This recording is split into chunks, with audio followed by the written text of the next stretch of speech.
Welcome to this episode of UXD, where we will talk about how to create compelling user experiences that will effectively engage your users by understanding how visual attention and memory work.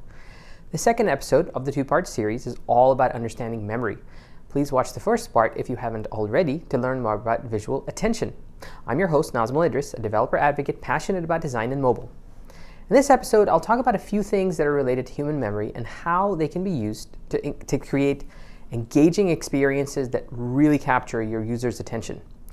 Both attention and memory are finite resources, and these resources are further taxed if we have an environment that provides us with a lot of stimulus, like let's say a busy airport or driving in heavy traffic or being in a loud restaurant with a lot of people. Now, working memory is a very limited resource, which means that we can only keep so many things in our head before we forget them in the short term. For example, when was the last time this happened to you? Let's say you walk to the fridge to get something to eat, and by the time you've gotten there, you've forgotten what you wanted to eat. Now, people can't really multitask either, since we just single task and incur really expensive context switching costs. So it's really important to respect these limitations in order to deliver user experiences that will not just cause the user to tune out because your app is overwhelming their attention and their memory. So let's start with primacy and recency. Let's say that you have a long list of stuff to remember. You would probably remember stuff at the very top, which is called primacy, and stuff at the very end, which is called recency. So how can you use this in practice? Let's say that you have to present the user with a list of information. Make sure to put the most important stuff at the very top of the list and other important stuff at the very bottom, and less important stuff should go somewhere in the middle. Similarly, if you've got a list of actions that you have to present a user with in a menu, you should follow this idea as well. The most important actions go to the very top or the very bottom of the menu, with less important actions in the middle. Now, this also applies to content that you're creating for consumption on the web and on mobile. Make sure that you put the really important stuff on the top and the bottom. This will ensure that you're leveraging the way our memory naturally works in order to get the user's attention. Now, another aspect of memory is recall versus recognition. What am I talking about? Well, recall is having to retrieve something from memory, which is actually much more difficult for people than recognition. So generally, it's a bad idea to require a user to recall something in an application, and it's best to replace it with recognition wherever possible. For example, how many times have you been frustrated when you were presented with a login dialog or form that required you to recall both your username and password? Here's a great example of using recognition rather than recall used for login or authorization. It's from the Google Application Specific Password Generator web app. In this example, it's not asking the user to remember a username and password. Rather, they can just copy and paste this generated password into another app rather than having to remember this stuff and type it in manually. Another best practice around recall is to pre-populate fields that users have already entered information into as they flow between connected screens. A great example of this is filling out long forms with lots of data that has to be typed in. For example, when you're applying for a credit card or creating let's say a billing and shipping profile for an e-commerce site, there can be a multi-step flow to complete the process where you'll have to fill out 3 or 4 forms in succession. Now, don't make the user recall stuff they've already filled out earlier in the form, because this puts high cognitive load on them. We have limited short-term memory, and this is one of the things that will tax it. Pre-populate information that's already been provided, or provide a link to this information when you can, and your users will appreciate you for it.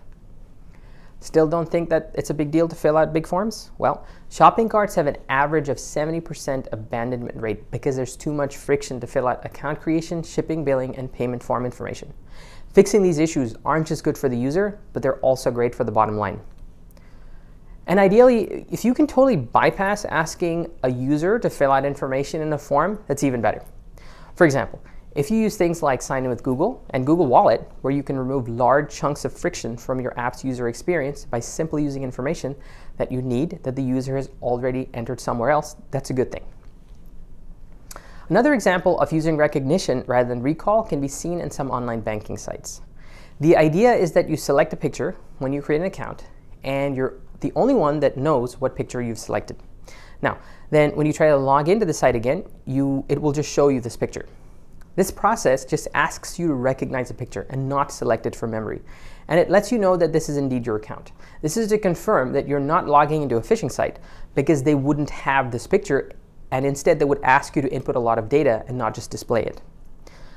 Now, another thing that's related to memory, which is really important, is something called change aversion. This is the phenomena that causes you to hate, at first, any significant change in the UI of your favorite application or exterior styling of your favorite car. It's different than what you remember. This is totally natural and can be avoided. It cannot be avoided, but it's possible to mitigate its effects. This QR code links to an awesome article in the Google Ventures library written by user researcher Aaron Sedley. Please read it in detail, and it covers various tactics that you can use to mitigate the negative effects of change aversion. Ideally, it's important to gradually introduce changes so that the user cannot perceive a big drastic change all at once. So if you look at the evolution of the Porsche 911, for example, they've made minor changes to a car that was first created in the late 60s. And people still get bent out of shape with every incremental change that they make. Since gradual change made over 40 years happened too fast? All kidding aside, things move much faster in software, especially on mobile. So it's best to gradually introduce changes and give users a heads up if there's big changes that are coming. And if possible, even give them the ability to toggle between old and new versions, or even provide vestigial remains of the old UI as they're being migrated to the new one, and then gradually remove functionality from the old one.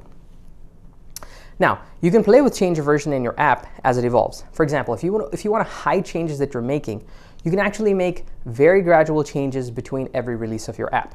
On mobile apps, this is harder to do than on web apps. On the web, you could just make a few just noticeable differences daily over a period of days, and nobody will probably even notice.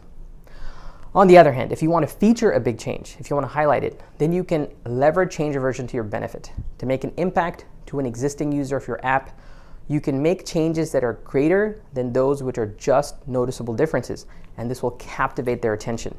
So depending on how you use change aversion, you can hide or feature changes in your app. While people have change aversion, there's another effect called the mere repeated exposure effect, which is a way to overcome this. Mere exposure is a phenomena where if someone is merely exposed to something that they may or may not like repeatedly, then over time they will tend to develop a preference for it, simply because they've become familiar with it. And this is also called the familiarity principle. This is essentially how people form ideas around what is intuitive in a user interface.